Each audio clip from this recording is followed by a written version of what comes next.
Boxing King Media in association with I don't mind Boxer with me, Gareth A. Davies. Gareth, great to see you. You've been a busy man today.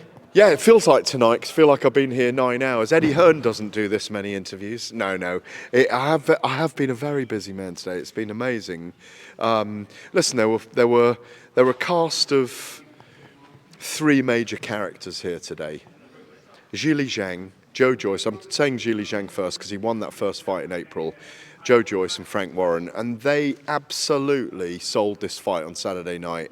It's a brilliant event. I'm so glad that Zhang didn't carp or say anything about the rematch. Of course, he wanted to fight like a Usyk or a Tyson Fury next. He's mentioned he wants to fight these guys, but it's on. There's massive jeopardy for Joyce. He was a bit edgy today, Joe. He's a very reluctant interviewee.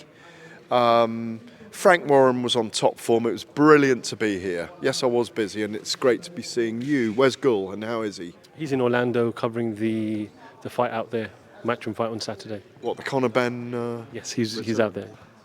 It's all about CONOR Benn, that event now, isn't it? We'll come to that. Let's stick to Joyce. How much pressure is there on him on Saturday night? Because there's no other alternative but to win. Yeah, for these guys at that level, it's always the case. And, you know, he was so comprehensively shut-eyed, that's not really a way of describing it. His eye was so comprehensively closed in that first fight with those 80-odd left-hand power punches over 6 rounds, wasn't it? That he's got to change the script. He's got to rewrite. He's got to tear up that first script and completely rewrite the rule book.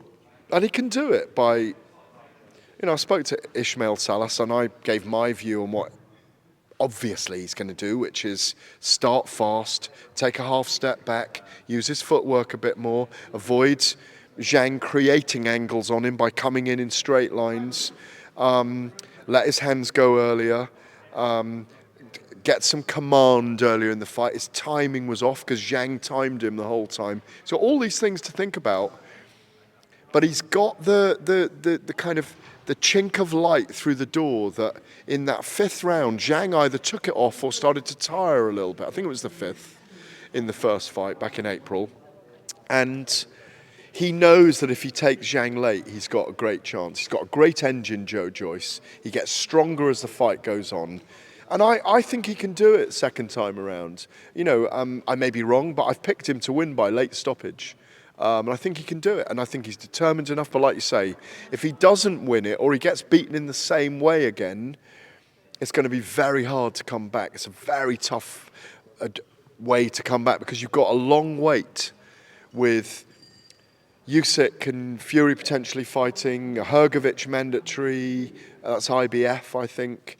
You've got the appeal in with Daniel Dubois at the moment for the WBA. It's a long road back for the loser, so there's an awful lot on the line for both men. Joyce was 38 yesterday, wasn't he? Zhang's coming up 40, so these guys haven't got time to waste. They were great amateurs, both of them.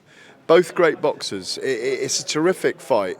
But Joe's got to take it late, and he's got, like you say, if it's an absolutely amazing, controversial fight that goes to 12 rounds, and people are divided on who should have won it, and on the judges' scorecards, he's not finished. But he needs to be convincing.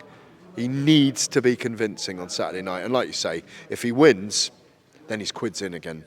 We look forward to a great fight on Saturday. Gareth, we are pressed for time. Just want to jump straight into the whole CONOR Benn stuff. We're always pressed for time. Yeah, we are today, definitely, because they're packing up behind us. Did you get everyone you wanted today? I did indeed. Who did you get today? Everybody. Good. Everybody. Good. And I'm the last. You are the last.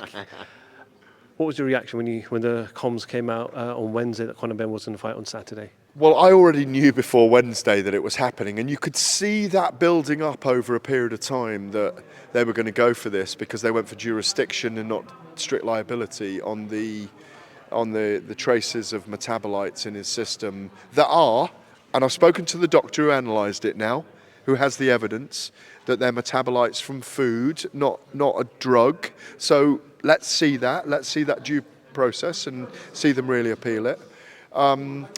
They wanted to get him out. They've gone under a different jurisdiction, FAC, the Florida Athletic Commission, I imagine, have spoken, or at least consulted with the Boxing Board of Control. That looked like that was in their statement last weekend to one news outlet. I think it was BBC Sport. So, you know, they've come back in a roundabout way. But there's probably more to run in this case. But I think this is probably a warm-up for Conor Benn to fight Chris Eubank later in the year, I reckon in December. Because that's a big fight now. It was a big fight anyway, but it's an even bigger fight now because Conor Benn's stepping up to middleweight to fight Chris Eubank. Brilliant. Have you seen Robert Smith's comments on TalkSport? No, I haven't seen them today. What's he said? He basically said he didn't approve for the fight to take place, Right. and it's down to that governing body to do its due process. He has appealed. He's ready to go ahead with the appeal along with UCAD. Yeah. They are just waiting on a date from the NADP. Is it? Okay, what from the National Anti-Doping Panel. yeah, the Sporting Resolutions Panel. Yeah, exactly.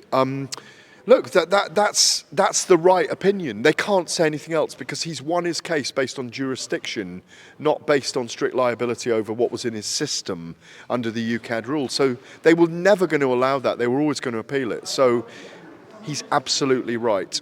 I wondered if they'd given their blessing to him fighting in Florida because it hasn't worked for so long. It's not ideal for the drug testing system. They have got away with it or got around it on a technicality. But let's have the due process. Let's have the due process with the doctor's evidence that it's from an actual food substance and not a pill. And if you do that and they accept the evidence, they might exonerate him completely. But maybe there's a fear of a 2-year ban, I don't know. But it's been a long, hard, tedious process, not least for Conor Benn and Eddie Hearn. Adam Catra said in a tweet, and he said, just because you can doesn't mean you should. What are your thoughts on this? Well, I mean, he's right. Adam's right about that. But this is boxing. He hasn't worked for 17, 18 months. This may be the only window if he is forced. Well, it might not be the only window. Boxing allows people another window to go to another jurisdiction, to go to another commission. It's not right, it's not ethically right, but they've used the system to their advantage. And that because we don't have a world governing body, and I'm not saying they should do this, because we haven't got a world governing body, we can't stop this happening, and we haven't been able to stop that happening. But it's not right, and it's certainly not right if someone got hurt in the ring if someone else tested positive. From Eddie and Conor Benn's perspective, as you just said there, the suspension has been lifted from their perspective. Yeah. He hasn't fought for 18 months. Almost there's nothing holding him back from fighting other than having a British ball license in the UK. He's not suspended, so technically they can do it. But is it ethically right? No. Is it morally right? Probably not. But they are within their rights to go ahead and do this. So they've waited long enough. They've made a decision. You know, they've put it on a weekend. It's this weekend when Joyce and Zhang are fighting, and they've put him on, co-main event, and that's what's happening. It's going to happen now. It's simple as that. Gareth, appreciate your time. We are short of time, and we'll see you on fight night. Pleasure. Always a pleasure.